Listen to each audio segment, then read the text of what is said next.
students, welcome back. This is our lecture number 10th of class 12th Computer Science chapter 1, that is your C++ revision tour. Last class में हम लोगों ने programme start कर दिया था. मैंने आपको बताया था कि प्रोग्राम्स क्या होता है, कैसे हम लोग सिंपल एक हेलो वर्ल्ड का प्रोग्राम को लिखते हैं. मतलब सिंपल हम लोगों को प्रिंट कराना है किसी भी चीज़ को, तो हम लोग कैसे प्रिंट कराते हैं. ठीक है, आज हम लोग उसी को कंटिन्यू करते हैं. आज हम लोग कुछ और बेसिक्स प्रोग्राम्स को डिस्कस करते हैं. तो हमारा जो नेक्स्ट प्रोग्राम हम लोग देखेंगे वो हमारा रहेगा write a program to find sum of two numbers. ठीक है, write a program to find sum of two numbers. आपको दो नंबर का सम निकालना है. ठीक है, अब प्रोग्राम को स्टार्ट करने के पहले हम लोग सबसे पहले ये देख लेते हैं कि जब हम कोई प्रोग्राम को रन करेंगे तो हम लोग प्रोग्राम को कहाँ रन करेंगे. ये तो चलिए ठीक है, आपने कॉपी पे लिख लिया, आपने नोट्स बना लिया, ठीक है. लेकिन आपको जब आप प्रैक्टिकल करोगे तो आप प्रैक्टिकल कहाँ करोगे, कैसे करोगे, कहाँ पे आप इस प्रोग्राम को टाइप करोगे. ठीक है, तो जब हम प्रोग्राम को बनाएंगे, जब हम प्रैक्टिकल करेंगे, तो उसमें आपको क्या चाहिए, एक आईडीई चाहिए. आईडीई का फुल फॉर्म होता है, क्या चाहिए, एक आईडीई चाहिए. आईडीई का फुल फॉर्म होता है इंटीग्रेटेड डेवलपमेंट इन्वायरमेंट.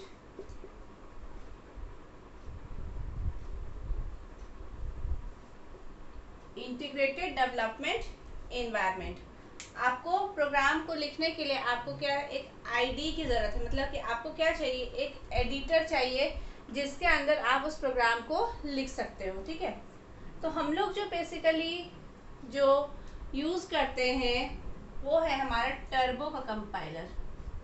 ठीक है, टर्बो का कंपाइलर, जिसको टर्बो C++, इसका कंपाइलर हम लोग यूज़ करते हैं. ठीक है, for writing and running your program. हम लोग प्रोग्राम वहाँ पे लिखते हैं और प्रोग्राम को हम लोग वहाँ पे कंपाइल एंड रन करते हैं. हम इसको इंटीग्रेटेड डेवलपमेंट एनवायरनमेंट क्यों बोल रहे हैं, इंटीग्रेटेड क्यों बोल रहे हैं, क्योंकि इसमें हम लोग को जो एक प्रोग्राम के लिए पूरा पैकेज चाहिए, वो पूरा पैकेज हमारा टर्बो के कंपाइलर में है. हम लोग मतलब पूरा का पैकेज का मतलब क्या हो गया कि हम लोग को क्या चाहिए, एक एडिटर चाहिए प्रोग्राम को लिखने के लिए. साथ ही साथ हम लोग और क्या चाहिए, एक कंपाइलर चाहिए. ठीक है, और उसके बाद हम लोग क्या चाहिए, एक आउटपुट स्क्रीन चाहिए. आउटपुट स्क्रीन चाहिए, मतलब ये पूरा जितना है, ये पूरा पैकेज है जो कि हमारा किसके हैं, टर्बो का कंपाइलर है, उसमें ये पूरा पैकेज है. ठीक है, तो जब हम कोई प्रोग्राम को बनाएंगे, जब हम प्रैक्टिकल करेंगे, तो प्रोग्राम को जब हम कंपाइल करते हैं, जब हम प्रोग्राम को कंपाइल करते हैं तो कंपाइलर हमारा क्या चेक करेगा कि हमारे प्रोग्राम जब कंपाइल कर रहे हैं तो हम लोग ये चेक करेगा कि आपके पूरे प्रोग्राम, आपने जो भी कोड लिखा है उसमें कोई एरर तो नहीं है. अगर कोई एरर रहता है तो प्रोग्राम हमारा उस कंडीशन में रन नहीं होता है. वहाँ पे आपको बताएगा कि किस जगह पे, किस लाइन नंबर पे आपको वहाँ पे एरर है. तो जब हम प्रोग्राम को कंपाइल करेंगे तो उसके लिए हम लोग को कौन सा की प्रेस करेंगे, Alt+F9. प्रोग्राम को कंपाइल करने के लिए हम लोग किस की का यूज़ करते हैं, Alt+F9. और प्रोग्राम को जब हम रन करेंगे तो रन करने के लिए हम Ctrl+F9 की को प्रेस करेंगे, तब हमारा प्रोग्राम रन होगा. और एक चीज़ और, जब तक आपका प्रोग्राम सही तरीक़ा से कंपाइल नहीं हो जाएगा तब तक आप प्रोग्राम आपका रन भी नहीं होगा. आपको क्या आएगा, वहाँ पे एरर आएगा. ठीक है, एरर्स आप लोगों ने क्लास 11th में पढ़ा है कि कौन कौन से टाइप्स के एरर होते हैं, सिंटैक्स एरर, सिमेंटिक्स एरर, सब जितने भी एरर्स हैं. तो हमारा जो भी एरर है वो जब हम कंपाइल करेंगे प्रोग्राम को, तो उस कंडीशन में हम लोग को एरर वहाँ पे डिटेक्ट होके आएगा.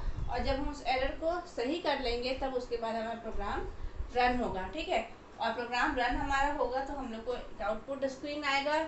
उसके अंदर हम उसमें हम लोग को अपना जो भी आउटपुट दिखेगा वो उस स्क्रीन में हम लोग को दिखेगा. ठीक है, तो बेसिकली ये टर्बो C++ का जो कंपाइलर है इसका हम लोग यहाँ पे यूज़ करेंगे.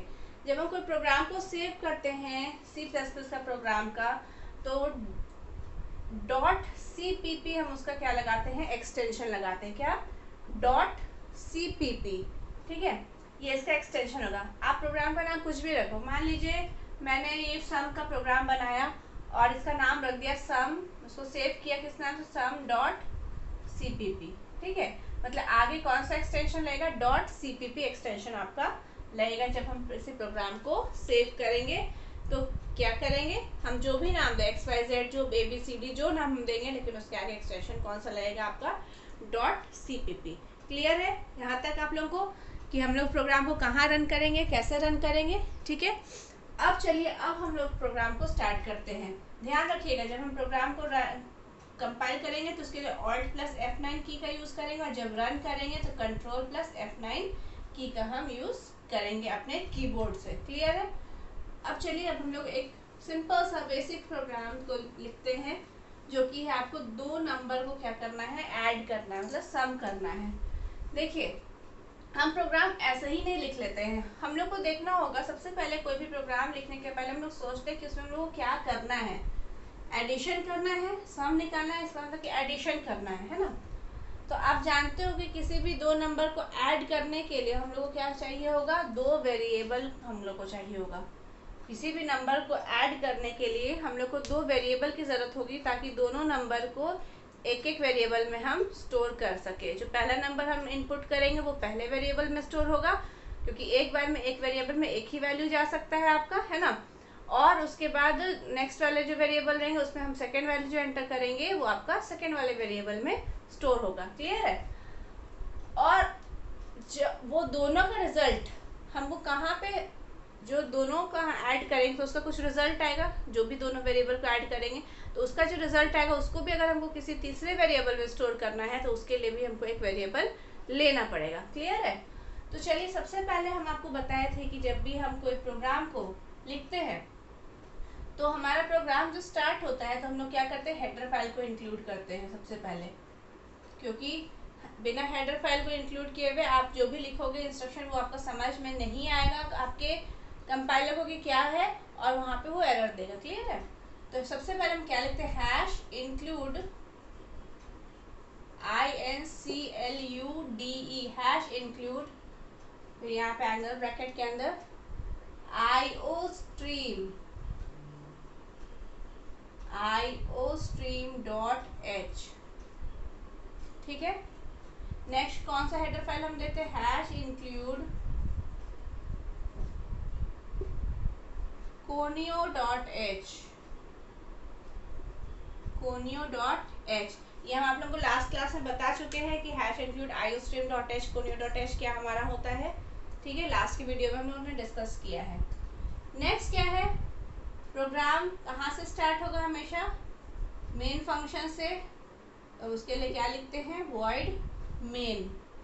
उसके बाद हमारा क्या होता है, कर्ली ब्रैकेट ओपन होता है। अब हम लोग क्या बनाते हैं, वेरिएबल्स बनाते हैं। तो वेरिएबल्स हम बनाएंगे तो हम लोग को टू नंबर का सम करना है, तो हम उसके लिए कौन सा वेरिएबल लेंगे। तो वेरिएबल बनाने के लिए हम लोग को क्या बताना पड़ेगा, उसका पहले डेटा टाइप लिखना पड़ेगा। इंट क्या है, एक डेटा टाइप है, ये क्या बताएगा कि इंटीजर वैल्यू हम ले रहे हैं, ठीक है। वेरिएबल हमारा कौन सा वैल्यू स्टोर है, इंटीजर वैल्यू। तो इंट, मैंने मान लीजिए एक वेरिएबल का नाम लिखा a और दूसरा वेरिएबल का नाम दिया b, and both the variables are separated by comma, ठीक है। और एक मैंने आपको बताया कि दोनों का जो वैल्यू आएगा उसको हम थर्ड वेरिएबल में स्टोर करेंगे। तो मान लीजिए इसका नाम मैंने s रखा, ठीक है, और यहाँ पे हमने लिखा सेमीकोलन। आपको पता है कि जो भी स्टेटमेंट हम लिखते हैं C++ प्रोग्राम में वो हमारा किससे टर्मिनेट होता है, सेमीकोलन से। देखिए, आपको ये क्वेश्चन ऑब्जेक्टिव में पूछा जाता है, ठीक है। तो स्टेटमेंट टर्मिनेटर आपका कौन सा होता है, सेमीकोलन होता है, ठीक है। अब यहाँ पे देखिए, एक ही प्रोग्राम को लिखने का तरीका बहुत सारा होता है, ठीक है। तो पहला तरीका हम लोग देख लेते हैं। चलिए, सबसे पहले अब यहाँ पे क्या है, आपने वेरिएबल डिक्लेयर कर लिया। अब यूज़र को प्रोग्रामर जो है वो प्रोग्रामर क्या करेगा, वो जो बताएगा तब ना, कि मान लीजिए हम कोई मैसेज प्रिंट कराएंगे, एंटर फर्स्ट नंबर या एंटर एनी टू नंबर, हमको जैसे प्रिंट कराना है तो हमको क्या करना पड़ेगा, इनपुट देना पड़ेगा। तो उसको यूज़र इनपुट कैसे करेगा किसी नंबर को, तो हम लोग को क्या एक मैसेज डिस्प्ले होगा तभी तो हम इनपुट करेंगे। तो उसके लिए हम लोग एक मैसेज प्रिंट कराते हैं सी out.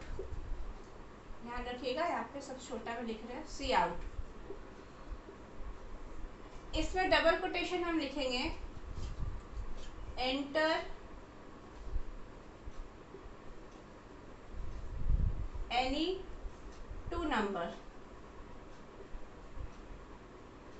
Enter any two number.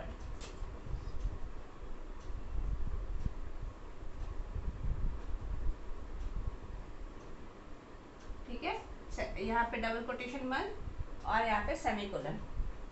देखिए हम ऐसा भी कर सकते थे कि enter first number, enter second number, वो भी मैं आपको बताऊंगी। पहले ये देख लीजिए, एंटर एनी टू नंबर, दो नंबर को एंटर तो कीबोर्ड से इनपुट लेने के लिए हम लोग किसका यूज करेंगे, सी इन, दैट इज कंसोल इन। और यहाँ पे ए और यहाँ पे ऐसा लिखे बी। यहाँ पे देखिए कैस्केडिंग हुआ है ना, कैस्केडिंग मैंने आपको बताया था। तो यहाँ पे देखिए ए और बी, मतलब जो हम भी फर्स्ट नंबर एंटर करेंगे वो ए नाम के वेरिएबल में स्टोर होगा और जो सेकंड नंबर एंटर करेंगे वो बी नाम के वेरिएबल में आपका जाके स्टोर होगा। ठीक है, cout, enter any two number, cin, A B. अब उसके बाद हम लोग क्या करना है, सम निकालना है। तो सम के लिए हमने कौन सा वेरिएबल लिया है, एस इज इक्वल टू, यहाँ पे सम करेंगे तो क्या करेंगे, a प्लस बी। जब दोनों नंबर को ऐड करना होगा तो क्या करेंगे, a और b को हम ऐड करेंगे तभी तो उसका रिजल्ट हमको मिलेगा। ठीक है, s is equal to a plus B. उसके बाद हम क्या करेंगे, मैसेज प्रिंट करा देंगे सी आउट डबल कोटेशन में sum of two numbers is, या फिर sum of two number is equal to, इसको हम डबल कोटेशन में किए, ये हमको प्रिंट कराना है। और sum of two number is equal to किस में स्टोर हुआ है, एस में, और यहाँ पे सेमीकोलन। नेक्स्ट हमारा क्या होगा, गेट सी एच और यहाँ पे कर्ली ब्रैकेट क्लोज। ठीक है, यहाँ पे हमारा कर्ली ब्रैकेट क्या हो गया, क्लोज हो गया। अब देखिए मैंने यहाँ पे क्या करा है, दो नंबर को ऐड किया है। दो नंबर को ऐड करने के लिए मैंने क्या किया, वेरिएबल्स डिक्लेयर किए।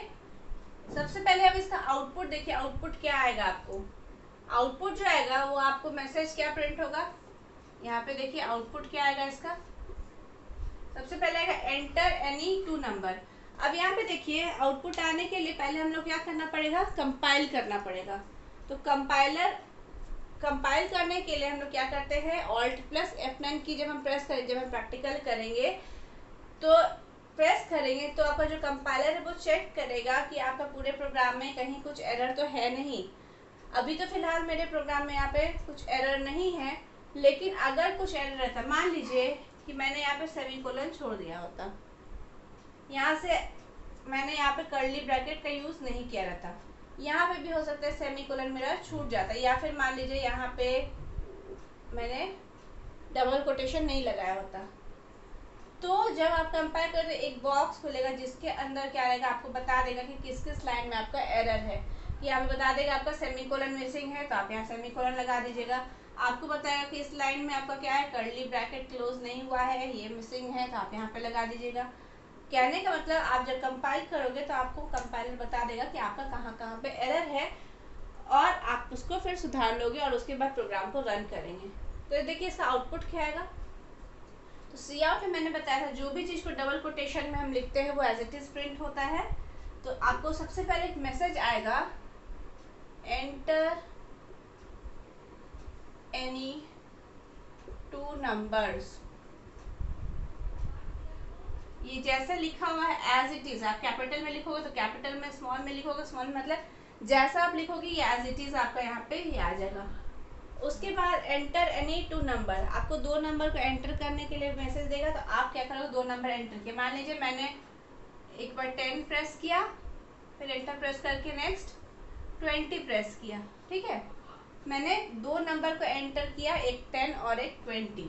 तो 10 जो है वो आपका किस में जाएगा, यहाँ पे 10 जो है वो ए नाम के वेरिएबल में स्टोर होगा और 20 जो है आपका ये बी नाम के वेरिएबल में स्टोर होगा। दोनों का एडिशन होगा, दोनों का एडिशन होगा तो 10 प्लस 20 कितना होता है आपका 30। जो 30 जो है आपका रिजल्ट वो किस में आपके यहाँ स्टोर हो जाएगा, ये एस में जाकर स्टोर हो जाएगा। ये जानते हैं ना इक्वल टू एस, ये जो होता है हम लोग लिखते हैं वो असाइनमेंट ऑपरेटर होता है, मतलब ये वैल्यू किस में असाइन हो जाएगा, ये एस में जाके यहाँ पे असाइन हो जाएगा। तो इसीलिए जब मैंने फिर प्रिंट जब करा तो मैंने क्या लिखा, सी आउट डबल कोटेशन में sum of two number is equal to. तो देखिए यहाँ पे सी आउट में तो ऐसा प्रिंट होगा, sum of two number is equal to, ऐसा लिखा हुआ आएगा। और ये फिर देखिए मैंने सी आउट के आगे फिर ये लगाया यहाँ पे कैस्केडिंग की, आप अलग लाइन में भी लिख सकते हो, यहाँ पे टर्मिनेट करके आप सी आउट फिर से लिख सकते हो और वहाँ पे एस को प्रिंट करा सकते हो, एस का वैल्यू को, ठीक है। तो जिस चीज़ को डबल कोटेशन में लिखे वो उसको एज इट इज प्रिंट करेगा और जिसको विदाउट डबल कोटेशन में लिखेंगे वो उसका वैल्यू को प्रिंट करेगा। तो अगर मैंने यहाँ पे डबल कोट्स लगा दिया रहता तो यहाँ पे एस प्रिंट कर देता, लेकिन यहाँ पे मैंने क्या लिखा है, सिर्फ एस लिखा है। क्यों एस लिखा है, क्योंकि ये एस में क्या है आपका वैल्यू स्टोर हुआ है, कौन सा ये। तो यहाँ पे sum of two number is equal to क्या आएगा आपका 10 और 20 आपने डाला है तो 30 आएगा, ये आपका आउटपुट आएगा। अगर मान लीजिए फिर से नेक्स्ट टाइम हम फिर से हम रन करते हैं तो फिर से मान लीजिए एंटर एनी टू नंबर लिखाएगा, आपने मान लीजिए जो डाला यहाँ पे 2 और फिर उसके बाद आपने डाला मान लीजिए 3, तो यहाँ पे ए में क्या आ जाएगा 2 आ जाएगा, बी में क्या आ जाएगा 3 आ जाएगा। तो 2 + 3 कितना होता है 5, तो सम ऑफ टू नंबर कितना आपका हो जाएगा यहाँ पे 5। समझ में आ रहा है कैसे हो रहा है। तो ये जो हम लोग यहाँ पे रन करके देख रहे हैं इसको हम लोग क्या बोलते हैं, ड्राई रन बोलते हैं, ठीक है। अगर मान लीजिए आपके पास अगर कंप्यूटर नहीं है, मोबाइल नहीं है, तो पहले क्या करते थे हम लोग ड्राई रन करके देखते हैं, मतलब कॉपी में भी इसको रन करके हम लोग देख सकते हैं खुद से कि कैसे हमारा प्रोग्राम में क्या हो रहा है, ठीक है। तो क्लियर है कैसे हो रहा है। तो ध्यान रखिएगा जिस चीज़ को हम लोगों ने डबल कोटेशन में लिखा है सी आउट के साथ, सी आउट को हम लोग प्रिंट करने के लिए यूज़ करते हैं, वो हमारा क्या करेगा उस चीज़ को प्रिंट करेगा, और विदाउट डबल कोटेशन लिखेंगे तो वो हमारा वैल्यू को प्रिंट करेगा। तो ये तो आपका हो गया सम ऑफ टू नंबर, ये तो एक तरीका हो गया। आप और भी तरीका से लिख सकते हो, जैसे आपको मान लीजिए आप किस तरीका से आप यूज़र को इनपुट देना चाह रहे हो, है ना। एक प्रोग्रामर का क्या काम होता है, वो किस तरीका से वो इनपुट दिखाना, आउटपुट देखना चाहता है, कैसा आउटपुट देखना चाहता है, वो उसके हिसाब से प्रोग्राम को लिखता है। मुझे ऐसे ही चाहिए था कि एंटर नहीं टू नंबर एक ही साथ मैंने एंटर करा दिया। आप ऐसा भी लिख सकते हो एंटर फर्स्ट नंबर को सीन कराओ, फिर सेकेंड नंबर को करवाओ। चलिए हम एक नेक्स्ट प्रोग्राम को देखेंगे तो उसको हम लोग सेकेंड मेथड से भी देख लेंगे, दूसरे तरीका से भी देख लेंगे कि कैसे हम लोग उसको करते हैं। तो ये आपको समझ में आया सम ऑफ टू नंबर्स। चलिए अगर हम लोग नेक्स्ट प्रोग्राम को देखते हैं, हम लोग प्रोडक्ट निकालते हैं, दो नंबर का प्रोडक्ट निकालते हैं। तो दो नंबर का प्रोडक्ट कैसे निकलेगा वो देखते हैं।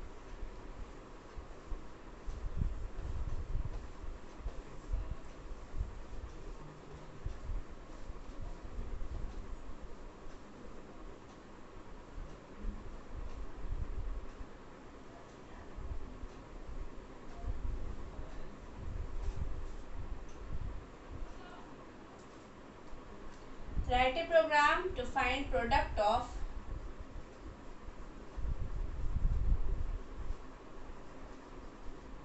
two numbers. ठीक है, write a program to find product of two numbers. चलिए प्रोडक्ट निकालना है तो हम लोग देखते हैं प्रोडक्ट कैसे निकलेगा। सबसे पहले प्रोडक्ट निकालने के लिए हम लोग क्या करेंगे, प्रोडक्ट मतलब क्या हो गया, आपको दो नंबर को क्या करना है मल्टीप्लिकेशन करना है, तो मल्टीप्लाई करना है। तो सबसे पहले हम लोग क्या करते हैं, हेडर फाइल चलिए इंक्लूड करते हैं, #include iostream.h।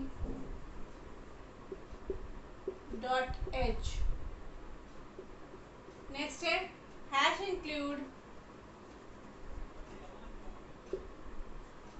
conio.h। ठीक है, हम लोग क्या किए, दो हेडर फाइल को हम लोग क्या किए ये दोनों हेडर फाइल तो मस्ट है लगाना। तो hash include iostream.h, hash include conio.h। प्रोग्राम का एग्जीक्यूशन कहाँ से शुरू होता है? मेन फंक्शन से। तो void main curly bracket open. अब क्या है, हम लोग को 2 नंबर का प्रोडक्ट निकालना है। तो उसके लिए हम लोग 2 नंबर के लिए वेरिएबल डिक्लेयर करेंगे। वेरिएबल डिक्लेयर करने के लिए उसको हमको सबसे पहले डेटा टाइप बताना पड़ता है कि किस टाइप का है हमारा। तो इंट मान लीजिए यहाँ पे मैंने लिया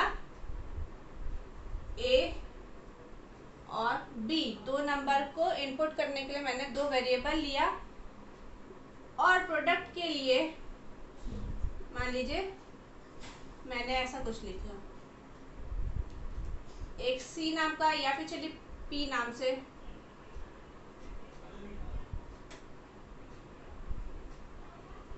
या m नाम से चले लेते हैं। देखिए हम लोग को जब भी वेरिएबल डिक्लेयर करते हैं तो कोशिश कीजिए कि जब वेरिएबल का नाम रखें तो वो बहुत हम लोग खुद समझ में आ जाएगी कि इस वेरिएबल में हम क्या स्टोर करना चाहते हैं। वो मिलता जुलता नाम रखे या शॉर्ट नेम रखे तो अच्छा रहता है, ठीक है। तो यहाँ प्रोडक्ट निकालना है तो उसके लिए हम p प्रोडक्ट भी लिख सकते हैं, m भी लिख सकते हैं, जो भी हम मेरे पे डिपेंड करता है, ठीक है। ABC भी आप लिख सकते हो, जो लिखना है। अब क्या है, हम लोग को 2 नंबर को इनपुट कराना है। तो एक तरीका तो मैंने आपको सम में बताया था, चलिए दूसरा तरीका से करते हैं।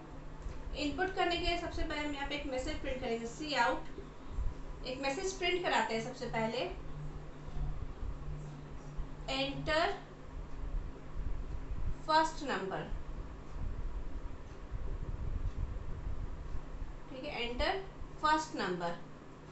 तो डबल कोटेशन बंद, सी इन ए, ठीक है। Next C out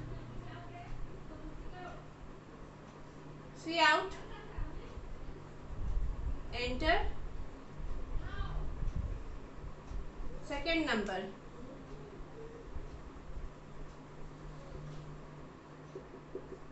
C in B. देखिए हम इसको एक लाइन में भी लिख सकते थे सी आउट में कि एंटर एनी 2 नंबर, हम ऐसे भी लिख सकते थे जो हम लोगों ने पहले लिखा था, पहला इसके जस्ट पहले प्रीवियस प्रोग्राम में। यहाँ पे देखिए ऐसे भी आप मैसेज कर सकते हैं, enter first number, enter second number.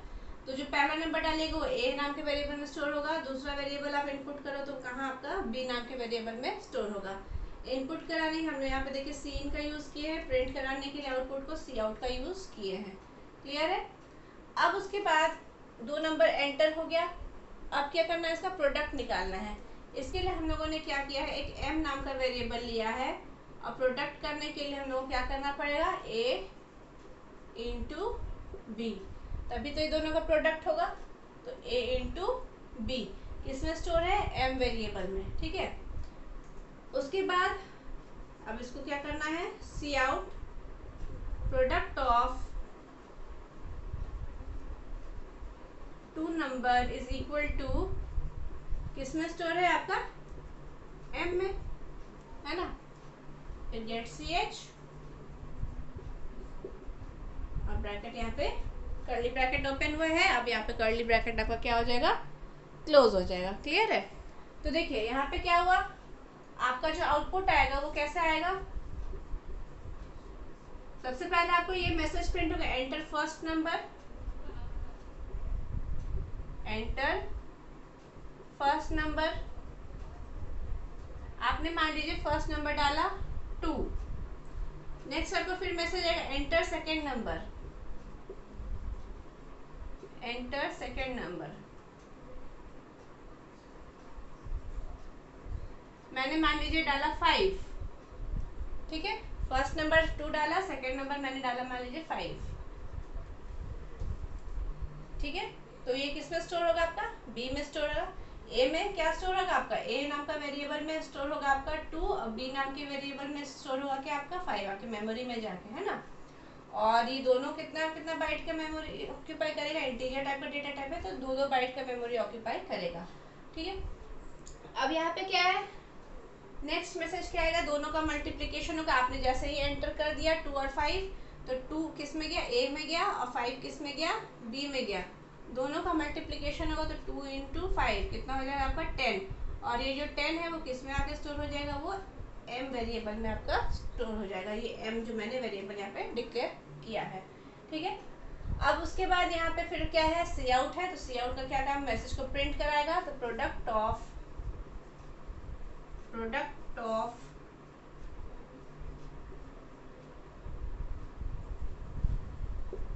2, यहाँ पे देखिए 2 नंबर्स है ना, product of 2 number equal to, ठीक है, ऐसा प्रिंट करना, प्रोडक्ट ऑफ 2 नंबर्स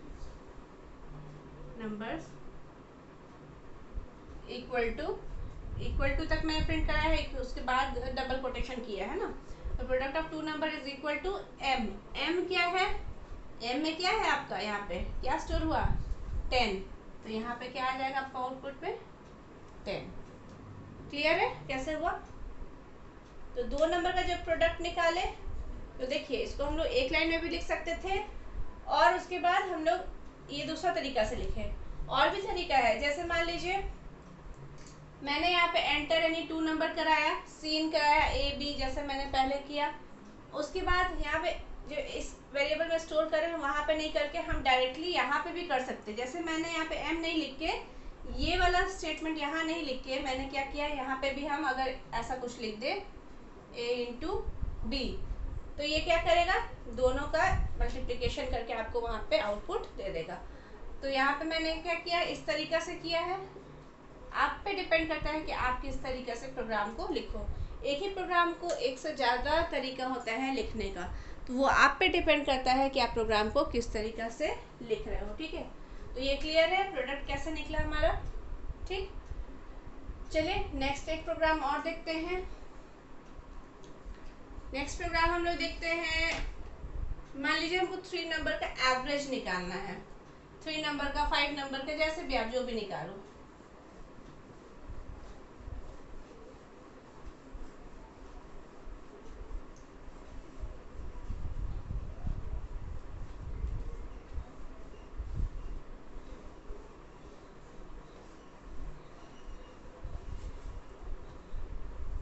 अब क्या करना है, एवरेज निकालना है।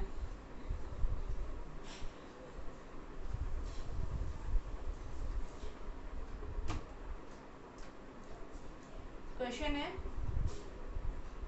Write a program to find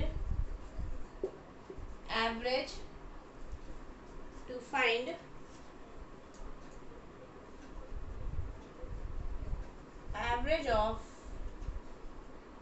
आप 2 नंबर का भी एवरेज निकाल सकते हो, 5 नंबर का, जितना नंबर का आपको निकालना। चलिए यहाँ पे मैं 3 नंबर का एवरेज लिख रही हूँ, एवरेज ऑफ 3 नंबर्स, ठीक है। 3 नंबर का एवरेज निकालना है। 3 नंबर का एवरेज निकालने का क्या फॉर्मूला होगा, आपको 3 नंबर इनपुट कराना होगा, और तीनों नंबर को आपको किससे डिवाइड करना पड़ेगा, 3 से। अगर 5 नंबर रहते तो 5 नंबर्स आपको लेने पड़ते, 5 नंबर्स को हम लोग 5 से डिवाइड करते, यही इसका फॉर्मूला होता है, ठीक है। तो अब चलिए देखते प्रोग्राम स्टार्ट करते हैं। सबसे पहले हेडर फाइल इंक्लूड करेंगे, hash include iostream .h hash include fonio.h।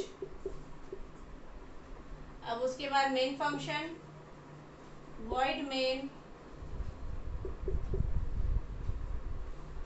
अब 3 नंबर का एवरेज निकालना है, तो हमको 3 नंबर्स इनपुट कराने होंगे। उसके लिए हम डेटा टाइप इंट ले रहे हैं, इंट मान लीजिए x y z, ठीक है। x y z मैंने 3 वेरिएबल लिया है, और तीनों का जो एवरेज आएगा उसको, 3 नंबर के लिए मैंने 3 वेरिएबल लिया है, और जो उसका एवरेज आएगा उसको मैं एक avg नाम से एक वेरिएबल लूँगी, जिसमें मैं उसका वैल्यू को स्टोर करूँगी, ठीक है। अब cout enter any 3 number,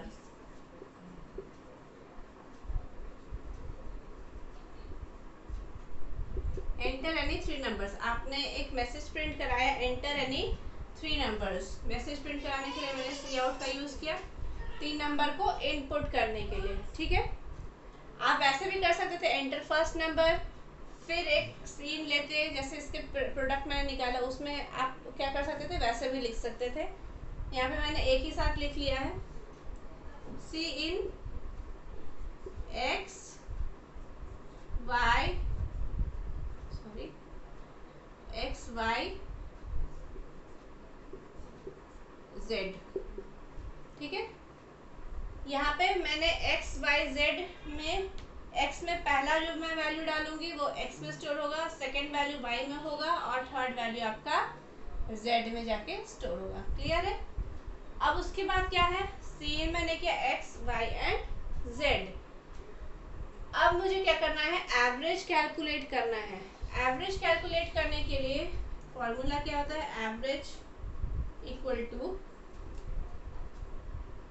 x plus Y plus Z, मतलब number 1 plus number 2 plus number 3 divided by 3, क्योंकि यहाँ पे 3 नंबर्स है तो X plus Y plus Z divided by 3। ठीक है, ऐसा आप लिखोगे तो यहाँ पे आपको क्या होगा, आउटपुट आपका गलत आएगा। क्यों? क्योंकि यहाँ पे वो रूल के हिसाब से अगर सॉल्व होगा तो पहले इसको सॉल्व होगा फिर इधर सॉल्व होगा। ठीक है, तो इसीलिए x मैंने इसको ब्रैकेट में कर दिया x, तो पहले पैरेंथेसिस सॉल्व होगा, उसके बाद वो जो भी x का आएगा उसको 3 से डिवाइड करेगा। अगर आप पैरेंथेसिस नहीं लगाते, ब्रैकेट के अंदर नहीं लिखोगे तो वो पहले मतलब प्रेसिडेंस के हिसाब से वो पहले डिवाइड करेगा और उसके बाद इधर सॉल्व करेगा। क्लियर है? तो x plus Y plus Z divided by 3 और यहाँ पे सेमीकोलन से मैंने इसको टर्मिनेट कर दिया। Next, C out average of 3 numbers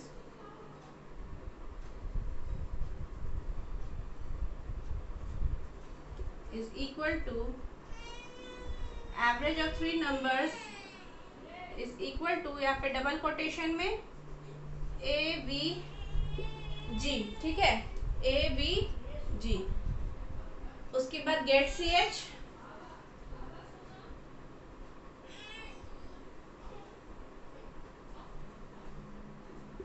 और ब्रैकेट यहाँ पे क्लोज।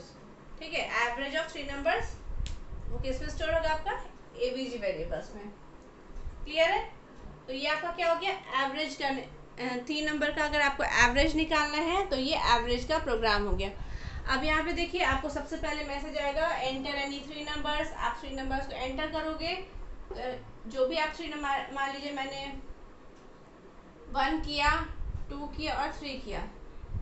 ठीक है, 1 2 और 3, तो क्या होगा, ऐसा आएगा, x में क्या होगा 1 प्लस 2 प्लस 3 डिवाइडेड बाय 3, ऐसा कुछ होगा। तो x में क्या स्टोर हुआ 1, y में क्या हो गया 2 और z में आपका आया 3। तो 2 प्लस 1 3, 3 प्लस 3 6, 6 डिवाइडेड बाय 3, तो कितना से जाएगा आपका 2। तो इसका एवरेज क्या निकलेगा आपका 2। तो आउटपुट किस में आएगा आपका, एबीजी वेरिएबल में स्टोर होगा, तो average of 3 numbers is equal to 2। ठीक है, तो ये आपका आउटपुट आएगा। क्लियर है? आपको अब समझ में आ रहा है प्रोग्राम? देखिए बहुत डिफिकल्ट नहीं है, आप अगर बेसिक से हर एक चीज़ को समझ जाओगे कैसे हम लोग को प्रोग्राम लिखना है तो आपको डिफिकल्टीज नहीं आएगी किसी प्रोग्राम को रन करने में। क्लियर है? चलिए नेक्स्ट की वीडियो में हम लोग और प्रोग्राम्स को देखेंगे। आज के लिए इतना ही, थैंक यू।